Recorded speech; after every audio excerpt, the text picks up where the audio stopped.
สบายดีท่านผู้ชมที่เคารพทุกท่านสำหรับวิดีโอนี้ข้าพเจ้าอยากจะเล่าหรือว่ามาแลกเปลี่ยนความคิดความเห็นก็ว่าได้ท่านผู้ชมโดยเฉพาะแม่นเกี่ยวกับประวัติศาสตร์ความเป็นมาของศาสตร์แต่ละศาสตร์ในขอบเขตอาเซียนตะวันออกเฉียงใต้โดยเฉพาะเป็นประเทศเพื่อนบ้านของพวกเรานี้บ่ว่าจะเป็นมาเลเซียไทยกัมพูชาลาวเวียดนามพม่าซึ่งบรรดาประวัติศาสตร์เหล่านี้มันล้วนแล้วแต่มีการเกี่ยวข้องกันทั้งนั้นท่านผู้ชมและ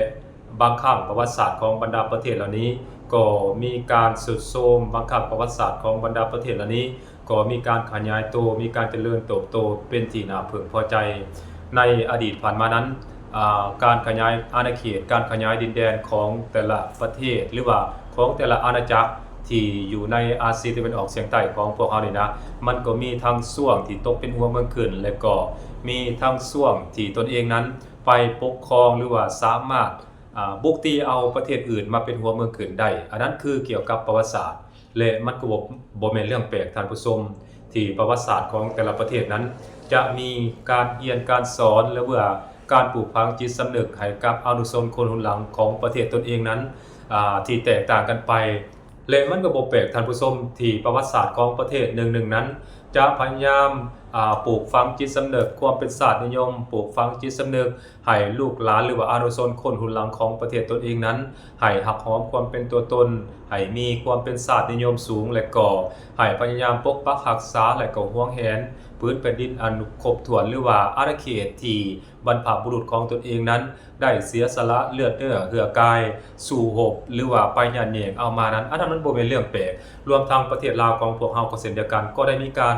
สั่งสอนและก่อปลูกฝังจิตสำนึกให้อนุชนคนรุ่นหลังของประเทศลาวเฮานั้นให้ฮู้ฮักและห่วงแหนในแผ่นดินเกิดและก็สิ่งที่บรรพบุรุษของพวกเฮานั้นสร้างไว้ให้อันนั้นมันก็เป็นที่ชัดเจนเช่นเดียวกันและบ่ว่าประเทศไทยประเทศพม่าประเทศกัมพูชาประเทศเวียดนามประเทศลาวนี้ต่างก็มีการซิดสอนเกี่ยวกับเรื่องเล่าประวัติศาสตร์หรือว่าประวัติศาสตร์ประวัติความเป็นมาของประเทศตนเองนั้นในวิธีทางและก็ทิศทางที่แตกต่างกันไปบางครั้งก็มีการใส่ร้ายป้ายสีเกี่ยวกับประวัติศาสตร์ของประเทศเพื่อนบ้านว่ามันเป็นอย่างนั้นนี่ประเทศเพื่อนบ้านพยายามบิดเบือนความเป็นจริงประเทศเพื่อนบ้านพยายามใส่ร้ายป้ายสีประเทศของตนเองอันนั้นมันก็เป็นเรื่องธรรมดาที่รัฐบาลหรือว่าการนำของแต่ละประเทศนั้นที่จะตีไข่ใส่ฟองในประวัติศาสตร์ของประเทศตนเองเพื่อเฮ็ดให้ว่าประวัติศาสตร์ของตนเองนี้เป็นประวัติศาสตร์ที่ดูดีมีคุณค่าและก็เป็นประวัติศาสตร์ที่มีความขาวบริสุทธิ์เนาะใสซื่อบริสุทธิ์และบ่เคยไปหุกคานประเทศอื่นหรือว่าไปโจมตีประเทศอื่นไปเอาของเขามาเป็นของตนเองจักเทื่ออันนั้นมันบ่มีจักเทื่อเนาะและก็บ่มีประวัติศาสตร์ของประเทศใดบอกว่าอันบรรพบุรุษของตนเองหรือว่าการกระทำของตนเองในอดีตผ่านมานั้นเป็นสิ่งที่บ่จบบ่งามบ่มีจักเทื่อท่านผู้ชมเพราะฉะนั้นเฮาจะสังเกตเห็นได้ว่าถ้าพวกเฮาอิงใส่ประวัติศาสตร์ที่มันเกิดขึ้นในอดีตแล้วก็อิงใส่บทเรียนประวัติศาสตร์ที่พวกเฮากำลังสอนกันอยู่ในสถาบันการศึกษาของแต่ละประเทศนั้นพวกเฮาผิดกันอย่างแน่นอนท่านผู้ชมอันนั้นข้าพเจ้าคอนเฟิร์มว่าผิดกันอย่างแน่นอนพวกเฮาไปเบิ่งประวัติศาสตร์ไทยมันก็จะสอนกันอีกแบบนึงไปเบิ่งประวัติศาสตร์ลาวก็จะสอนกันอีกแบบนึงประวัติศาสตร์ของกัมพูชามันก็จะสอนกันอีกแบบนึงประวัติศาสตร์ของพม่าประวัติศาสตร์ของมาเลเซียประวัติศาสตร์ของเวียดนามมันก็จะสอนกันอีกแบบนึงเห็นบ่มันบ่ได้มีจุดยืนเป็นอันหนึ่งอันเดียวกันเนาะอันนั้นชัดเจนที่สุดส่วนว่าประวัติศาสตร์ไทยนั้นก็บอกว่าโอเคดินแดนในหลายๆขอบเขตในอาเซียนตะวันออกเฉียงใต้นี่นะเมื่อก่อนเคยเป็นดินแดนของประเทศไทยเห็นบ่มันก็เป็นลักษณะแบบนั้นรวมทั้งประเทศลาวของพวกเฮานำเคยเป็นดินแดนของประเทศไทยอันนั้นคือรัฐบาลไทยและก็บรรพบุรุษไทยได้ปลูกฝังจิตสำนึกให้อนุชนคนรุ่นหลังของไทยจื่อจดจำคือในนั้นว่าดินแดนฝั่งซ้ายแม่น้ำของนี้เคยเป็นของไทยว่าง่ายๆก็เป็นของไทยเนาะเขาเจ้าก็จะปลูกฝังจิตสำนึกให้อนุชนคนรุ่นหลังของไทยน่ะเข้าใจในนั้นและเขาบอกว่าฝรั่งเศสนี้มาแบ่งปันดินของประเทศไทยนี้อยู่ภาคอันนี้ก็เอิ้นว่าภาคประเทศลาวปัจจุบันนี่เนาะฝั่งซ้ายเนาะฝั่งซ้ายแม่น้ำคลองนี่ให้มาขึ้นในการปกครองของฝรั่งเศสแล้วก็กลายมาเป็นประเทศลาวในปัจจุบันเขาบ่ได้เว้าได้ว่าเขานั่นเนาะในเมื่อก่อนนะเขามาบุกโจมตีเบียดยึดเอาประเทศลาวเนาะเบียดยึดเอาอาณาจักรลาวลันซาเห็นบ่หลังจากนั้นเขาก็ปกครองเขาก็เอาลาวนี่เป็นหัวเมืองขึ้นเป็นเวลา114ปี นับตั้งแต่ปี 1779 ที่ไทยเข้ามาบุกรุกและก็ยึดครองเอาอาณาจักรล้านสร้างนี่นะขึ้นไปเป็นหัวเมืองขึ้นจนมาฮอดปี 1893 ประเทศลาวจึงสามารถปลดปล่อยเขตฝั่งซ้ายแม่น้ำคองเนาะฝั่งซ้ายแม่น้ำคองออกมาเป็นส่วนหนึ่งต่างหากที่บ่ขึ้นกับไทยอีกต่อไปในตอนนั้นก็บ่ได้หมายความว่าลาวนี่เป็นเอกราชจากจักรพรรดิต่างดาวหรือว่าตกจากการเป็นหัวเมืองขึ้นของประเทศอื่นไปแล้วถัดจากการพ้นการเป็นหัวเมืองขึ้นของสยามในตอนนั้นแล้วเพราะว่าตอนนั้นเขาเอ่นว่าสยามเนาะอาณาจักรสยามหรือว่าอาณาจักรอยุธยาประมาณนั้นอาณาจักรอยุธยาอาณาจักรสุโขทัยรวมกันมาเป็นสยามเนาะแล้วเขาก็ยังมาตกเป็นหัวเมืองขึ้นของฝรั่งอีกได้ตกเป็นหัวเมืองขึ้นของฝรั่งในปี 1893 ถัดมาก็มาตกเป็นหัวเมืองขึ้นของสหรัฐอเมริกาอีกเด้หลังจากนั้นในปี 1975 พี่เฮาจึงสามารถประกาศเอกราชได้อย่างสมบูรณ์แบบฝั่งซ้ายของแม่น้ำคลองนี้กลายเป็นประเทศลาวกลายเป็นประเทศสาธารณรัฐประชาธิปไตยประชาชนลาวโดยสมบูรณ์บ่ได้เป็นหัวเมืองขึ้นของไผอีกต่อไปแล้วเห็นบ่มันเป็นลักษณะแบบนั้นเพราะฉะนั้นจึงเห็นได้ว่าการที่ไทยพยายามปลูกฝังจิตสำนึกให้อนุชนคนรุ่นหลังของไทยนะว่าพยายามเขาเอิ้นว่ายักเยียดความจำและก็พยายามสั่งสอนคนรุ่นหลังของไทยอยู่ตลอดว่าประเทศลาวในปัจจุบันนี้เป็นของไทยเป็นดินแดนไทยแต่ว่าถูกฝรั่งแยกออกนะข้าพเจ้าคิดว่าประวัติศาสตร์ไทยตัวนี้มันน่าจะผิดเนาะน่าจะผิดหรืออาจจะบ่ผิดก็เป็นไปได้เพราะมันเป็นจุดยืนของไทยมันเป็นแบบนั้นอยู่แล้วเนาะแต่ในความเป็นจริงคือไทยมาตีเอาประเทศลาวล้านซากมายึดเอาอาณาจักรลาวล้านซากแล้วกลายเป็นหัวเมืองขึ้นของไทยหลังจากนั้นฝรั่งมาปลดปล่อยเอาฝั่งซ้ายของแม่น้ำคลองขึ้นกับฝรั่งและมาในปี 1975 นั้นจึงกลายมาเป็นสาธารณรัฐประชาธิปไตยประชาชนลาวอย่างสมบูรณ์ในระหว่างปี 1779 หาปี 1893 นั้นภาคอีสานกับประเทศลาวในปัจจุบันนี้แม้นเป็นอันหนึ่งอันเดียวกันมันเป็นอาณาจักรล้านสร้างตะกี้นั่นเนาะขอบเขตของอาณาจักรล้านสร้างนี่กว้างเด้กว้างใหญ่ไพศาลเนาะผู้เละคันภาคตะวันตกก็นับตั้งแต่ผู้เละ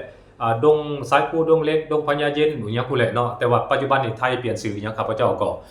บ่จื้อแน่เนาะแต่ไปเบิ่งกันเอาเองเนาะอันนั้นมันความจริงที่มันเกิดขึ้นเนาะคันว่าอันนั้นก็อยู่อำเภอด้านซ้ายอยู่พระธาตุศรีสองหักพุ่นน่ะเนาะคันว่าอยู่ทางภาคเหนือผู้เละพาได้พาดังผู้เละเนาะอัน12พันนาลือจุไทยพุ่นนะคันว่าอยู่ทางฝั่งเวียดนามนี่ปุ๊บเดียนเวียนภูพุ่นน่ะเดียนเวียนภูเนาะอันสันภูหลวงพุ่นนะแม่น้ำแบ่งแดนแก้วพุ่นเห็นบ่มันเป็นลักษณะเป็นซั่นเด้อาณาจักรลาวล้านซากนี่มันกว้างเนาะคันว่าทางภาคใต้ก็ผู้เละลีผีพุ่นนะมีบางแขวงมี2แขวงของกัมพูชาในปัจจุบันนี้ก็เป็นดินแดนลาวเนาะแต่ว่าลาวเฮาเองนี่แหละมันรักษาบ่ได้ก็ย้อนว่าพวกเฮาได้เกิดความผิดเถียงกันเกิดความแตกแยกมีการหยาดซิงอำนาจกันภายในนี้หลังจากนั้นก็แตกเป็น3อาณาจักรหลังจากนั้นก็ดึงเอาข้าศึกเข้ามาโดยเฉพาะแม่นศักดินาสยามนี่นะหรือว่าประเทศไทยในปัจจุบันนี้ดึงเอาเข้ามาก็หวังให้ไทยนี่สวยให้ตัวเองนั้นมีอำนาจมีบารมีในอาณาจักรล้านซากบัดสุดท้ายไทยงาบเนาะไทยงาบเอาไปเป็นหัวเมืองขึ้นของไทยเบิดตอนนั้นเนาะนับตั้งแต่ปี 1779 มานะอยากบอกว่าในประวัติศาสตร์นี่นับตั้งแต่เขตอีสานมหาประเทศลาวในปัจจุบันนี้แม่นถูกไทยกดขี่ขูดหีดอย่างนักหน่วงแม้กระทั่งว่าอันเอียก็เอิ้นว่านมไผใหญ่ไผน้อยนี่ก็ยังได้เสียเนาะหัวคนหนึ่งนี่นะเสียคำเสียเงินเสียอันเอียงขี้คังอีหยังอีกฝ่าพายเนาะไปให้อันพวกราชสำนักอยู่ในบางกอกหรือว่าอยู่ในกรุงเทพนี่ปีนึงนี่เนาะเขาเอิ้นว่าอีหยังตอนน่ะเขาเอิ้นว่าหลายอัดหลายสลึงได้เนาะเห็นบ่พี่มาปี 1893 มาพี่นะพวก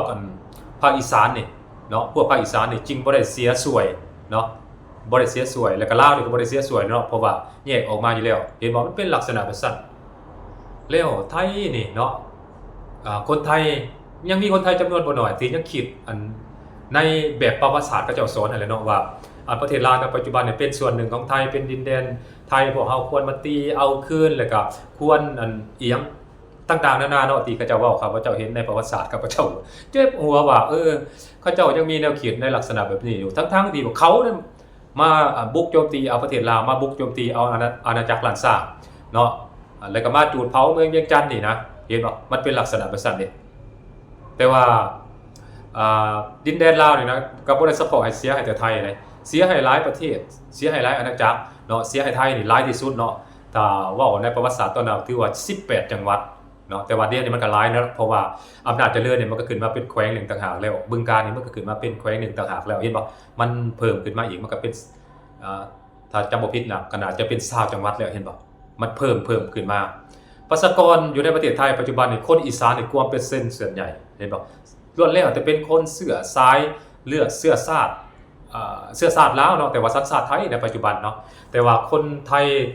คนภาคอีสานในปัจจุบันนี่เนาะคนที่เกิดใหม่ใหญ่รุ่นนี่ก็พยายามปฏิเสธตัวตนพยายามอยากสร้างตัวเองนี้กลมกลืนกับความเป็นไทยความเป็นสยามเนาะว่าบ่อยากยอมรับว่าตัวเองนี่เป็นคนอีสานบ่อยากยอมรับว่าตนเองนี่เป็นคนคนลาวมีเสื้อชาติลาวอยู่ในกระโตเนาะพยายามปฏิเสธมาโดยตลอดข่อยนี่บ่แม่นเนาะแต่ว่าในความเป็นจริงมันปฏิเสธบ่ได้เนาะในกระโตเลือดของเจ้านะมันมีความเป็นลาวอยู่อันนึงอันสองมานี่เวลาเจ้าลงไปภาคนั้นภาคนี้ของประเทศไทยข้าพเจ้าก็ยังสังเกตเห็นอยู่ว่าคนไทยอยู่ภาคกลางอยู่ภาคใต้ของประเทศไทยมันก็ยังปฏิเสธเจ้าอยู่ดีนะมันยังดูถูกเหยียดหยามเจ้าอยู่ดีมันก็ยังบอกว่าเจ้าเป็นคนอีสานเป็นคนลาวมันบ่ได้ยอมรับเจ้าจักหน่อยแต่ว่าคนอีสานเนี่ยบังเอิญบ่มีความพอใจเนาะบ่มีใจเนาะบ่มีความภูมิใจในตัวตนของตนเองถ้าเทียบคนไทยแต่ว่าเสื้อชาติลาวเลยกับเทียบคนไทยเนาะเสื้อชาติมุสลิมยกตัวอย่างสินะข้าพเจ้าชัดเจนเลยเห็นความแตกต่างเห็นการหักแพงเสื้อชาติกันนี่แตกต่างกันอย่างชัดเจนเลยท่านผู้ชมคนอีสานอยู่ลาวอยู่ไทยนี่นะมีความเป็นมีความหักในเสื้อชาติของตนเองนี่น้อยอลิหักในความเป็นตัวตนของตนเองนี่น้อยอลิต่างจากภาคใต้ของประเทศไทยหรือพวกมุสลิมโอ้ข้าเจ้าเลือดข้าเจ้านี่เข้มขนาดเนาะเขาพยายามยังยืนความเป็นตัวตนของตนเองเขาพยายามแยกจากออกเป็นเอกราชจากประเทศไทยโอ้ข้าพเจ้าสมเสยเลยแต่ว่าทั้งนี้ทั้งนั้นก็บ่ได้หมายความว่าอยากให้เกิดเสืออยากให้เกิดสงครามอยากให้แบ่งแยกบ่แม่นดอกท่านผู้ชมข้าพเจ้าบ่ได้คิดแนวนั้นแต่ว่าข้าพเจ้าเห็นข้าพเจ้าแสดงออกแล้วข้าพเจ้ารู้สึกภูมิใจต่างจากคนอีสานหลายหมอบแมบอยู่เนาะเป็นคนขี้ย้านเนาะเห็นไทยบางกอกเว้าได้นึงเห็นไทยสยามเว้าได้นึงเนี่ยโอ้ย้านเลยเนาะมูฟอยู่รวมทั้งภาคเหนือได้เชียงใหม่นี่ก็คือกันเนาะโอ้ข้าพเจ้าสังเกตเห็นโอ้บ่มีน้ำใจนักสู้จักหน่อยเนาะต่างจากลาวภาคซ้ายหลายต่างจากลาวฝั่งซ้ายหลายและบัดนี้ที่สำคัญอีกอย่างหนึ่งเพิ่นก็จะพยายามเอาแผนที่เนาะแผนที่ออกมาอ้างว่าตอนเพิ่นมีความหงเฮืองมีความยิ่งใหญ่นะอาณาเขตเพิ่นกว้างใหญ่ไพศาลในตอนนั้นเพิ่นก็จะเอาแผนที่ตัวนั้นออกมาอ้างว่าอันนี้อาณาเขตประเทศไทยอาณาเขตของสยามตะกี้เขตนี้ก็เป็นของไทยเขตนั่นก็เป็นของไทยเนาะรวมทั้งประเทศลาวในปัจจุบันเพิ่นก็จะอ้างแบบสั้นมาโดยตลอดเนาะเพิ่นบ่ได้อ้างได้ว่าเพิ่นไปหุกฮานประเทศเขาไปยึดครองเอาของเขาไปปุ้นเอาบ้านเอาเมืองเขาไปปุ้นเอาเครื่องค้ำของคูณเขาเนาะอันนี้ข้าพเจ้าว่าความจริงเนาะไทยนี่มาจูดมาเผาประเทศลาวเนาะมาจูดมาเผาอาณาจักรล้านสร้างนี่ 2-3 เทื่อนอกจากนั้นแล้วในสมัยเจ้าอนุวงศ์นี่หนักเลยเนาะไทยมาจูดมาเผาเห็นบ่มันเป็นลักษณะแบบนั้นนอกจากจูดจากเผาเฮ็ดให้อาณาจักรลาวล้านสร้างนี่เป็นบ้านเมืองเป่าเป็นบ้านห้างแล้วเนาะเป็นบ้านห้างแล้วหลายร้อยปีเด้ก็ยังได้หลักเอาเครื่องค้ำของคูณไปบ่ว่าจะเป็นผ้าแก้วมรกตผ้าบางผ้าซุกผ้าไซผ้าเสริมหยังต่างๆของลาวทั้งนั้นเลยอันนี้เนาะของลาวบรรพบุรุษลาวสร้างไว้บรรพบุรุษลาวก่อปั้นเนาะเห็นบ่เอาไว้มันบ่แม่นของไทยจังหน่อยเนาะแต่ว่าไทยนี่บ่ได้มาเคลมเด้ไทยบ่เคลมไทยหลักเอาไปเลยเนาะลาวนี่เคลมอยู่ยกตัวอย่างคือเหตุการณ์หรือว่าสถานการณ์เมื่อกี้นี่เนาะวาง 2-3 มื้อมาเนี่ยมีการพิษเถียงกันเกี่ยวกับเรื่องเอียงลาบข้าวเหนียวมักม่วงแล้วก็อีกอย่างอีกอีหยังวะตำบักหุ่งเนาะข้าพเจ้าสังเกตเห็นพิษเถียงกันอึกกระทึกหนึ่งน้องเนาะมีคนลาวอยู่สหรัฐอเมริกาได้ออกมาให้สัมภาษณ์กับนักข่าวว่าลาบเนาะตำบักหุ่งแล้วก็ข้าวเหนียวมักม่วงนี้แม่นต้นฉบับมันหรือว่าจีนมาจากดังเดิมของมันแท้ๆมาจากประเทศลาวเนาะหรือว่าออริจินอลมันมาจากลาวเนาะพวกเล่นนักเล่นคีย์บอร์ดไทยเห็นป้าโตพากันออกมาโจมตีเป็นกันใหญ่บรรดายูทูบเบอร์พวกครีเอเตอร์ทั้งหลายของไทยโอ้ทำใจบ่ได้ออกฮ้อนออกลนเนาะออกมาตอบโต้กันเป็นการใหญ่เนาะบ่ว่าจะเป็นสำนักข่าวกระแสหลักกระแสออกมาตีแผ่ข่าวเป็นการใหญ่ข้าพเจ้าเห็นแล้วก็อดหัวก่อนเนาะโอ้ยสู้เอ้ยสู้กะ โพดเนาะ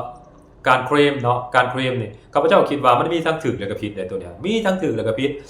ไทยเอิ้นว่าข้าวเหนียวมะม่วงลาวเอิ้นว่าข้าวเหนียวมะม่วงเนาะข้าวเหนียวมะม่วงของลาวเนี่ยข้าวเหนียวหยัดโบกใส่มะม่วงกระโซหั่นนะเนาะอันนี้ลาวกินมีมาตั้งแต่ใดเนาะตั้งแต่พ่อแต่แม่แต่ปู่แต่บรรพบุรุษนี่มันมีอยู่แล้วตัวนี้เนาะข้าพเจ้าน้อยๆนะครับข้าพเจ้าก็ยังเฮ็ดกินเนาะอื่นว่าข้าวเหนียวมะม่วงข้าวเหนียวหยัดโบกเนาะข้าวเหนียวหยัดโบกหยัดใส่โบกมะม่วงกระโซหั่นนะมันมีอยู่แล้วเนาะอันนี้หั่นแต่ว่ามันก็แตกต่างกับข้าวเหนียวมะม่วงของไทยข้าวเหนียวมะม่วงของไทยนี่มะม่วงอาจจะมีหลากหลายประเภทมะม่วงอาจจะเป็นมะม่วงกระโซมะม่วงของเราของไทยมันมาพานเป็นปากมันออกกาบมันออกแล้วก็เอามาปาดเป็นตอนเนาะแล้วเอากะทิถอกใส่แล้วเอาข้าวเหนียวใส่เนาะอันนี้ของไทยอันนั้นชัดเจนนะครับพระเจ้าชัดเจนเนาะอันนี้ครับพระเจ้าบ่เคลมเนาะแล้วก็บ่เถียงว่ามันมีความแตกต่างกันในระหว่างข้าวเหนียวมะม่วงของไทยกับข้าวเหนียวมะม่วงของลาวมันแตกต่างกันอย่างชัดเจนเพราะฉะนั้นสู้ๆมาเถียงกันเนี่ยมันเมื่อยเนาะมันคนละอันกันอยู่แล้วเนาะแต่ว่าบางทีมันก็อาจจะมาจากลาวก็ได้เนาะเพราะว่ามันเป็นออริจินอลคือข้าวเหนียวมะม่วงข้าวเหนียวหยัดโบกนะแต่ว่าไทยอาจจะเอาไปเขาอื่นว่าตกแต่งเพิ่มเติมหรือว่าเมคอัพเพิ่มเติมเขาอื่นว่าพัฒนาให้มันไปเป็นอีกกันก้าวหน้าไปอีกขั้นหนึ่งนะอันนี้มันก็มีความเป็นไปได้อันนี้ข้าพเจ้าบ่เคลมเนาะแต่ว่าข้าวเหนียวมะม่วงของเราก็มีคือข้าวเหนียวหยัดโบกอะไรอยากบอกให้ฮู้ได้นั่นบัดนี้คืออันอีหยังลาบนี่นะลาบนี่ชัดเจนแหละของเรา 100% เนาะไทยไปคอนเฟิร์มไปอ้างเอาก็บ่ได้เพราะว่าลาบนี่มันเป็นมรดกโลกเลยมรดกทางภูมิปัญญาเนาะลาบนี่ของเรายูเนสโกอันคอนเฟิร์มให้เราแล้วที่ไปที่มาเนี่ยบ่ต้องเถียงกันให้เมื่อยเนาะบ่ต้องเถียงกันให้เมื่อยไทยอยากเถียงก็เถียงไปไทยอยากวิพากษ์วิจารณ์ก็วิจารณ์ไปแล้วก็อยากดราม่าก็ดราม่าไปเนาะเอาดราม่าลงข้าพเจ้าก็ได้เนาะบ่เป็นหยังอันลาบนี่นะเพราะว่ายูเนสโกนี่ขึ้นเป็นมรดกโลกอันให้ลาวเป็นที่เรียบร้อยแล้วเนาะบัดนี้คืออันตำบักหุ่งนี่มันก็คันสิเว้าแล้วเนาะมันก็ของลาวนี่แหละครับพระเจ้าคิดว่ามันเป็นของลาวแน่นอน 100% เป็นหยังจังว่าซั่นเพราะว่าไทยก็บอกว่าตำบักหุ่งนี่มันมาจากภาคอีสานไทยนะบอกว่าในนั้นคำว่าภาคอีสานในที่นี้เมื่อก่อนภาคอีสานมันเป็นของลาวมันเป็นอาณาจักรลาวลันซ่าเนาะหลังจากนั้นน่ะมันตกไปเป็นของไทยเข้าใจบ่18จังหวัด20จังหวัดในปัจจุบันนี่นะไทยเคลมไปเป็นของไทยเรียบร้อยเพราะฉะนั้นภาคอีสานนี่ในเมื่อก่อนมันเป็นของลาวแล้วมันตกไปเป็นของไทยสิว่าของไทยก็ว่าได้สิว่าของลาวก็ว่าได้เนาะแต่ว่าที่แน่ๆคือคนลาวเฮ็ดกินตำบักหุ่งนี่นะกำเนิดจากภูมิปัญญาของคนลาวและคนอีสานน่ะเขาเอิ้นว่าเสื้อซ่าเนาะมันเป็นคนลาวนะเด็กมันเป็นลักษณะแบบนั้นและลาวเขาเองเนี่ยก็สืบทอดพากันกินมาในปัจจุบันนี้จนฮอดปัจจุบันนี้แต่ว่ามาฮอดปัจจุบันนี้มันก็แตกต่างกันไปเนาะเกี่ยวบ่จะเป็นรสชาติสีสันอีหยังต่างๆนะเกี่ยวกับตำบักหุ่งมันก็แตกต่างกันไปแล้วเดี๋ยวนี้ฝั่งไทยก็ได้รับอิทธิพลจากกรุงเทพหรือว่าจากภาคอื่นๆหลายขึ้นเกี่ยวกับการเฮ็ดตำบักหุ่งนี่นะมันก็เฮ็ดให้รสชาติอีหยังต่างๆการปรุงแต่งเนาะเครื่องปรุงอีหยังต่างๆนี่ก็อาจจะแตกต่างออกไปในแล้วบัดนี้คือทางฝั่งลาวในปัจจุบันนี้ตำบักหุ่งนี่มันก็มีเอกลักษณ์ยังคงเป็นเอกลักษณ์ของลาวในปัจจุบันนี้เนาะถ้าถามว่า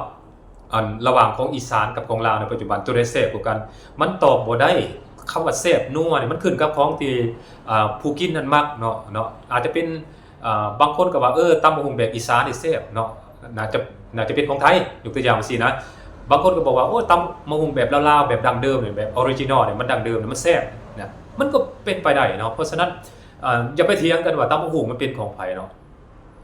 อันนี้มันสำคัญอยู่บนว่ามันกำเนิดจากชนชาติชนเผ่าใดนะข้าพเจ้าอยากบอกเนี่ยมันเกิดจากชนชาติลาวนี่ถ้ามันสืบตามประวัติก็แสดงว่าเป็นของลาวเนาะถึงเป็นว่าภาคอีสานในปัจจุบันนี้มันจะตกเป็นของไทยก็อย่างเนาะแต่ว่ามันเว้าเรื่องว่าลาวนี่เป็นผู้ประดิษฐ์แต่งเป็นผู้เมคอัพขึ้นมานะเป็นเขาเรียกว่าแนวคิดเป็นภูมิปัญญาของบรรพบุรุษลาวเนาะเห็นบ่ลาวก็สืบทอดจนมาถึงปัจจุบันนี้นอกจากนั้นแล้วก็ยังมีการเมคอัพหรือว่ามีการเสริมแต่งมีไอเดียเข้ามาเฮ็ดให้ตำบักหุ่งนั้นมันมีรสชาติแปลกแหวกแนวออกไปแต่ละท้องถิ่นอีกได้เนาะหลวงพระบางก็อีกแบบนึงเวียงจันทน์ก็อีกแบบนึงสวรรณเขตนี่ก็อีกแบบนึงเนาะลงไปภาคใต้ก็อีกแบบนึงจังซี่นะรสชาติของตำบักหุ่งน่ะเห็นบ่เถียงกันมันก็เมื่อยแล้วล่ะเนาะและข้าพเจ้าก็บ่อยากให้เห็นดีปานใดสิไปเคลมเอาเป็นของผู้นั้นผู้นี้เนาะแล้วก็พยายามไปอ้างว่าเป็นมรดกตกทอดของผู้นั้นผู้นี้แล้วก็แจ้งยูเนสโกว่าเป็นมูลมรดกเป็นมูลบังสังคญาที่ไทยบรรพบุรุษไทยสร้างไว้ให้ เนาะเป็นมูลมังสังคยาลาวบรรพบุรุษลาวสร้างมาให้ข้าพเจ้าบ่อยากให้เห็นแนวนั้นเนาะข้าพเจ้าตามทัศนะมุมมองและตามแนวคิดของข้าพเจ้าได้อยากให้ขึ้นเป็นภูมิปัญญาของบรรพบุรุษร่วมกันหมายความว่าอยากให้ขึ้นร่วมกันนะเพราะว่ามันเรียกก็เอิ้นว่าถ้าพวกเฮาซอกคนไปแล้วมันบรรพบุรุษอันเดียวเป็นผู้แต่งขึ้นมาเป็นผู้สร้างขึ้นมานะเนาะบ่ต้องย้านอายบ่ต้องย้านเสียเปรียบบ่ต้องย้านเสียหน้าเนาะเห็นบ่คันเฮาเฮ็ดขึ้นมาร่วมกันได้เป็นเจ้าของร่วมกันได้มันก็ดีเนาะบ่ต้องไปเคลมเอาอันนั้นอันนี้เนาะเห็นบ่อันที่เป็นของไทยแท้ๆข้าพเจ้าคิดว่าเรียกเขาเอิ้นว่าต้มยำกุ้งนี่ข้าพเจ้าแน่นอนข้าพเจ้ายกให้ไทย 100% ต้มยำกุ้งนี่ไผไปเคลมเอาบ่ได้เวียดสิเคลมเอาก็บ่ได้ไทยกัมพูชีสิเคลมเอาบ่ได้มาเลเซียเคลมเอาบ่ได้ไผก็เคลมเอาบ่ได้อันนี้ข้าพเจ้าคิดว่าออริจินอลมันน่าจะมาจากไทยนี่แหละถึงแม้ว่ามันอาจจะมาจากประเทศอื่นก็ตามแต่ว่าเขาเอิ้นว่าผู้ที่เฮ็ดให้มันมีชื่อเสียงโด่งดังและผู้ที่เฮ็ดให้มันเกิดรสชาติที่เป็นเอกลักษณ์จังซี่มันแม่นไทยตัวนี้นะอันต้มยำกุ้งนี่นะต้มยำกุ้งเนาะ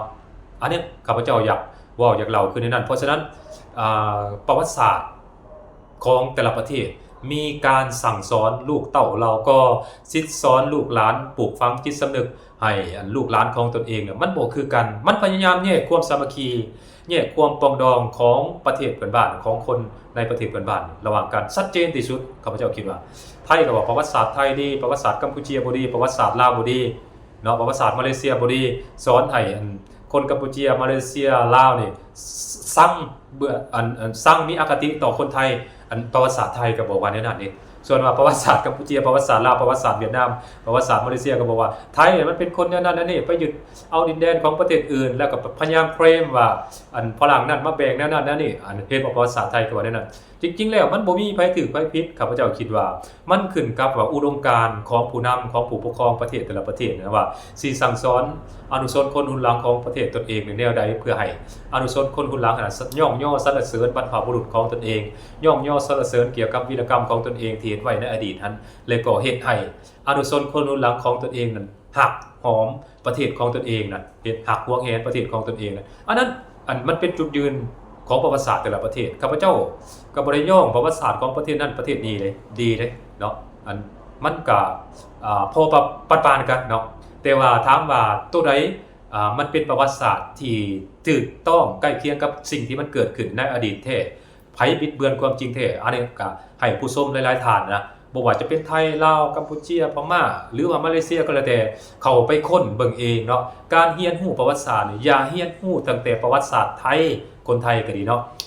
กัมพูชาก็อย่าเรียนรู้แต่ประวัติศาสตร์กัมพูชาหลายเวียดนามลาวคือกันเนาะอย่าเรียนรู้แต่ประวัติศาสตร์ของประเทศตนเองหลายไปเรียนรู้เกี่ยวกับประวัติศาสตร์ของประเทศอื่นแน่ว่าในตัวละครตัวเดียวกันนี่นะมันสอนแบบใดเนาะมันสอนแบบใดไทยมันอธิบายแบบใดลาวมันอธิบายแบบใดยกตัวอย่างข้าพเจ้ายกตัวอย่างให้เห็นได้อันนี้บ่แม่นสร้างขอคันเองเด้ออันนี้ข้าพเจ้าขอยกตัวอย่างให้เห็นซื่อๆตัวละครตัวเดียวกันนี่นะเจ้าอนุวงศ์เนาะไผก็เห็นเจ้าอนุวงศ์นี่อยู่ในระดับโลกเด้แล้วก็กลายเป็น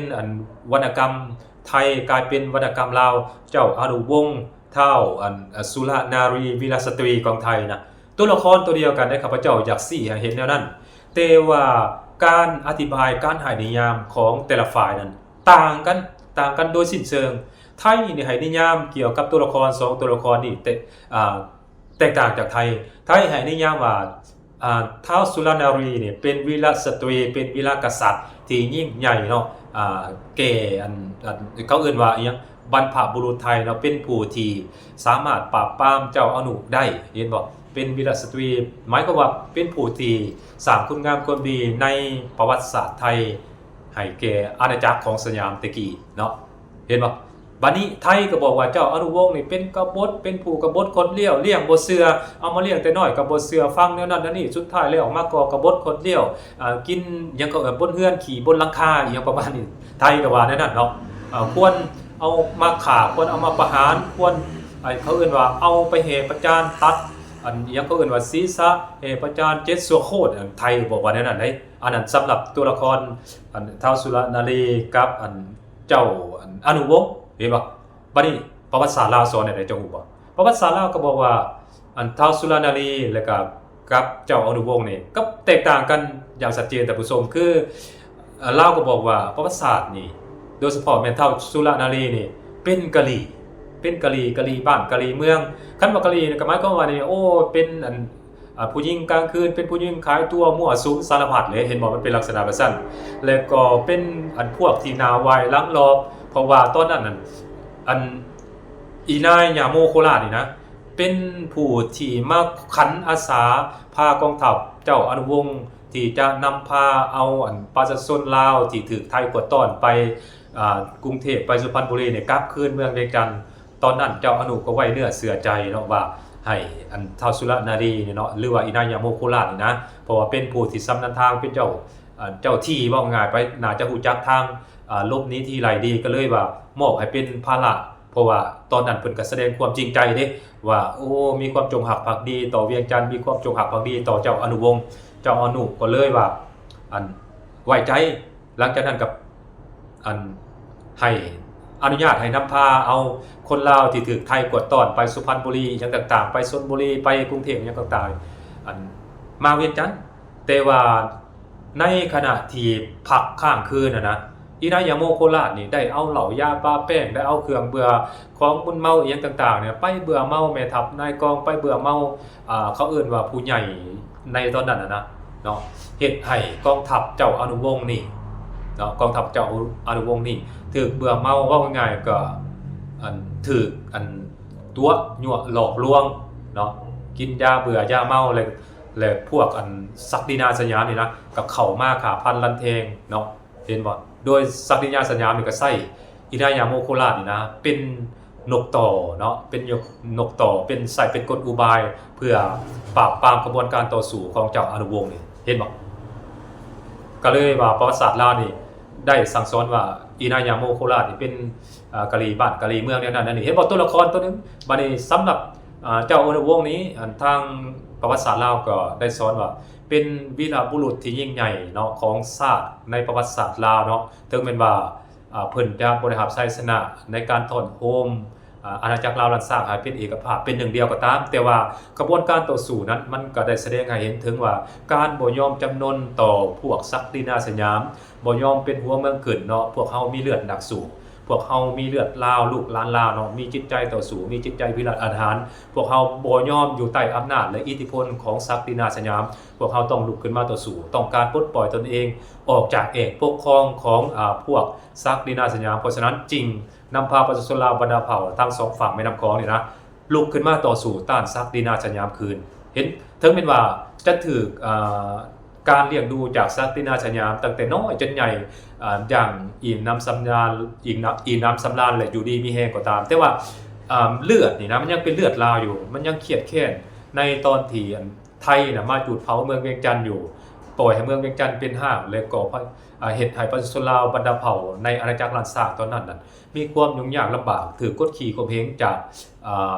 ศักดินาสยามนี่หลายเนาะโดยเฉพาะแม่นในรัชกาลที่3บ่ปะน้องลูกเจ้าย่าเธอประชาชนคนลาวบรรดาเผ่าถือกดขี่ข่มเหงขูดรีดอย่างหนักหน่วงเนาะอันนั้นเห็นบ่มันเป็นอันนั้นคือประวัติศาสตร์ของ2ประเทศลาวไทยที่ออกมาแสดงจุดยืนหรือว่าอธิบายหรือว่าให้นิยามแตกต่างกันในตัวละครตัวเดียวกันเห็นบ่บัดนี้คันเฮาสิเอาประวัติศาสตร์ที่มันเกิดขึ้นในอดีตมาพิดเถียงกันระหว่างไทยกับลาวมันบ่ได้เฮาต้องเรียนรู้ประวัติศาสตร์เฮาต้องเรียนรู้เป็นหยังจังว่าเรียนรู้ไว้ว่ามันเกิดหยังขึ้นในอดีตพวกเฮามีข้อผิดพลาดอันใดระหว่างลาวกับไทยในอดีตนั้นแล้วเฮาสิซอกหาวิธีทางอยู่ร่วมกันแบบสันติได้คือแนวใดเนาะเฮ็ดให้ได้เฮาระหว่าง2ฝั่งของนี่มันสิบ่ผิดของต้องเถียงกันเฮ็ดให้ได้เฮาสิสามารถร่วมมือกันต่างฝ่ายต่างได้รับผลประโยชน์นี่อันนี้นะมันสำคัญกว่าเนาะบ่แม่นเรียนรู้มาแล้วเพื่อสิมาต่อสู้เอาคืนในนั้นแล้วนี่เนาะเพื่อสิอันโจมตีอีกฝ่ายนึงว่าเป็นผู้ที่มายึดครองเพื่อที่เข้าไปบุกเอาคืนในนั้นนี่มันบ่มีอีกแล้วมันเกิดขึ้นบ่ได้แล้วเพราะว่า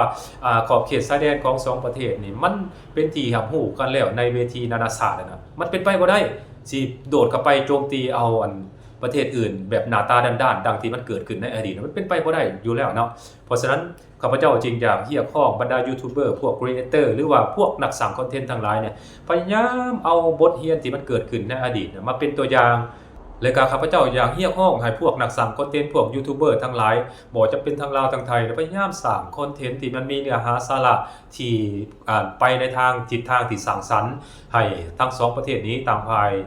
รู้สึกว่ามันอยู่ใกล้ชิดติดแท้กันเนาะเป็นบ้านพี่เมืองน้องบ้านใกล้เคือนเคียงต่างฝ่ายต่างช่วยเหลือซึ่งกันและกันต่างฝ่ายต่างได้รับผลประโยชน์นี่นะเราควรสร้างคอนเทนต์ในลักษณะแบบ4บ่ควรสร้างคอนเทนต์ที่ก่อให้เกิดความขัดแย้งเนาะระหว่าง2ประเทศนี้อันนี้ข้าพเจ้าบ่อยากเห็นอีดีเนาะอันนี้ฝากไว้ให้คิดนำณโอกาสนี้ด้วยท่านผู้ชมสบายดี